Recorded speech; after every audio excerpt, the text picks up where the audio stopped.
شما؟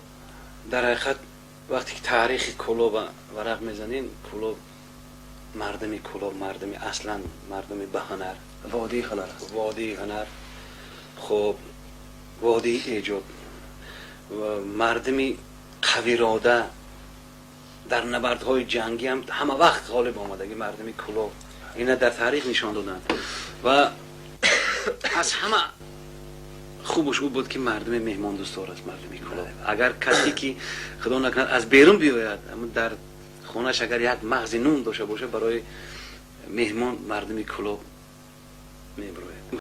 و مردم شریف منطقه کلوب و من بخدمت مردم شهر کلوب تشکر زیاد میگم. مردمی که در همه شب و روز عذاب کشیده و با نمک زحمت کفی دستای خودشون همین آبیلای کفایدشون زندگیشون به سر میبردن و میبرن تا حاضر. من آفرینی همین مردم میگم. اینقدر مردمی پرطاقت، اینقدر مردمی با وجود همه این هیچ در سیمای اینا نمیبینین که یک عذاب دارد، یک رنجوری میکشد. این هم بزرگی هم مرد است.